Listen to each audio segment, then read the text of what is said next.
سن 60 ہجری میں یزید خلافت پر قابض ہوا۔ وہ ظالم، فاسق اور بدکار تھا۔ اس نے چاہا کہ تمام بڑے مسلمان اس کی بیعت کریں تاکہ وہ اپنے اقتدار کو مضبوط بنا سکے۔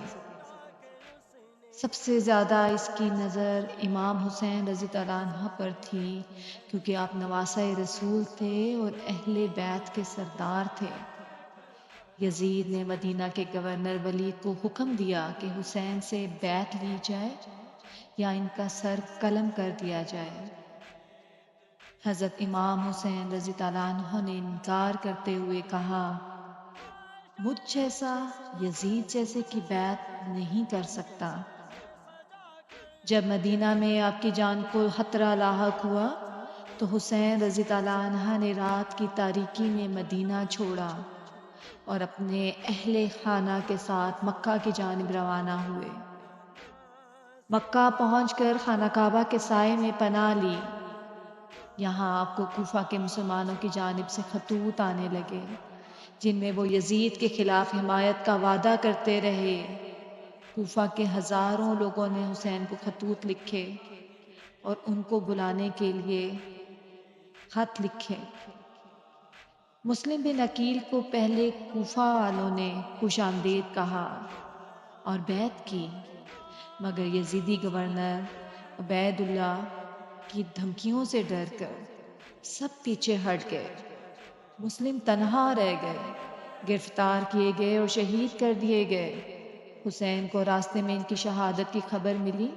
مسلم کی شہادت کے باوجود حسین رضی اللہ عنہ نے واپس نہ جانے کا فیصلہ کیا، کیونکہ اب مقصد صرف اپنی جان بچانا نہیں بلکہ دین بچانا تھا۔ حسین کے قافلے میں 72 لوگ تھے، جن میں مرد، عورتیں، بچے سب شامل تھے، جنہوں نے حسین کا قافلہ روک لیا۔ حر کے دل میں حق کی محبت تھی، مگر وہ یزید کے حکم کے پابند تھا۔ وہ قافلہ حسین رضی اللہ عنہ کو کربلا کی بے آب و گیا سرزمین پر لے آئے۔ 2 محرم کو حسین رضی اللہ عنہ کا قافلہ کربلا پہنچا۔ حسین رضی اللہ عنہ نے خیمے نصب کروائے۔ کربلا کی زمین سخت گرم تھی، سامنے فرات کی لہریں بہہ رہی تھیں، مگر دشمنوں نے پانی پر پہرا بٹھا دیا۔ 7 محرم کو یزیدی فوج نے حکم دیا کہ حسین کے قافلے پر پانی بند کر دیا جائے۔ اب حسین کے ساتھی اور بچے 3 دن سے پیاسے تھے۔ معصوم بچوں کے ہونٹ خشک ہونے لگے۔ سکینہ رضی اللہ عنہ اور دیگر بچوں کی سسکیاں بلند ہونے لگی۔ 9 محرم کی شب حسین رضی اللہ عنہ نے اپنے ساتھیوں سے فرمایا، تم پر کوئی الزام نہیں اگر واپس جانا چاہو، دشمن مجھ سے ہے، تم پر نہیں۔ مگر ساتھیوں نے کہا، ہم آپ کا ساتھ کبھی نہ چھوڑیں گے، موت حق کی راہ میں ہمارا نصیب بنے۔ رات عبادت، ذکر اور استغفار میں گزارا۔ حضرت عباس علمدار نے قسم کھائی کہ بھائی کو اکیلا کسی حال میں نہیں چھوڑیں گے۔ علم حسین کا تھامے میدان میں ڈٹ گئے۔ عباس رضی اللہ عنہ کے چہرے پر عزم اور صبر کی روشنی جھلک رہی تھی۔ حضرت اکبر رضی اللہ عنہ حسین رضی اللہ عنہ کے نوجوان بیٹے، جو چہرے میں رسول صلی اللہ علیہ وآلہ وسلم کی شباہت رکھتے تھے، والد سے اجازت طلب کی، بابا مجھے اجازت دیجیے کہ میں حق کی راہ میں قربان ہو جاؤں۔ علی اکبر میدان میں اترے، دشمن پر حملے کیے، دشمن نے گھیر لیا، نیزے اور تلواریں چلیں اور زخموں سے چور ہو کر علی اکبر زمین پر گر پڑے۔ حسین دوڑتے ہوئے پہنچے اور زخمی بیٹے کو گود میں اٹھایا۔ حضرت قاسم 13 برس کے نوجوان تھے۔ پھر وہ آگے بڑھے اور دشمنوں پر ٹوٹ پڑے۔ آخر دشمن نے گھیر کر حملہ کیا اور قاسم رضی اللہ عنہ کی لاش کو گھوڑوں کے سموں سے پامال کر دیا۔ حسین رضی اللہ عنہ نے ٹکڑوں میں بٹی لاش کو اٹھایا اور خیمے میں لائے۔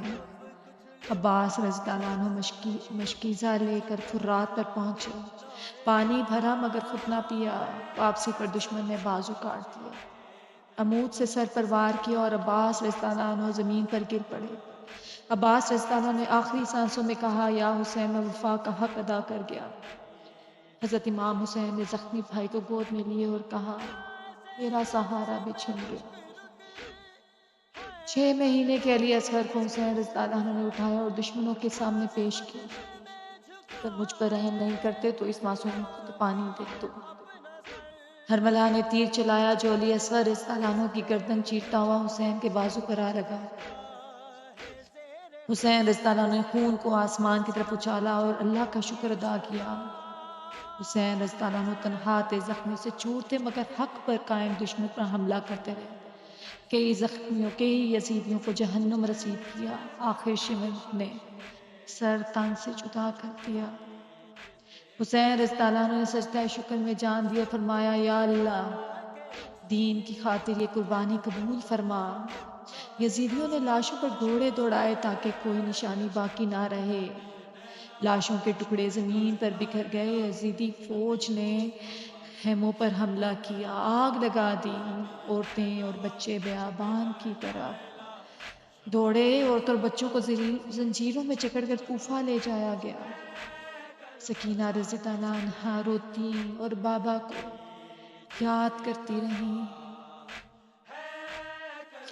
جب اہل بیت کے قافلے کو زنجیروں میں جکڑ کر کوفہ میں لایا گیا تو شہر کی گلیاں اور بازار اس دل خراش منظر کے گواہ بنے۔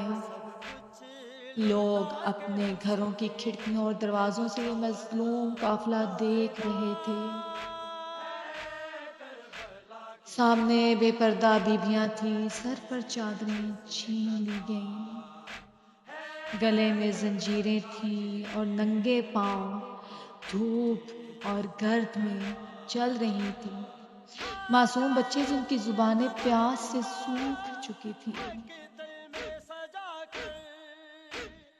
کوفہ کے لوگ جنہوں نے حسین کو بلایا تھا اب اپنی بے وفائی اور غداری پر نادم ہو کر روتے تھے۔ عورتیں چادریں اتار کر رونے لگیں، مرد اپنے چہرے ڈھانپ کر آنسو بہانے لگے، مگر افسوس وہ ظلم کو روکنے کی جرات نہ کر سکے۔ ان کے دلوں پر مہر لگ چکی تھی اور خون ان کے قدموں میں جکڑ چکا تھا۔ افسوس کہ وہی لوگ ہیں جنہیں ہم نے بلایا تھا اور آج ظالموں کے سامنے خاموش ہیں۔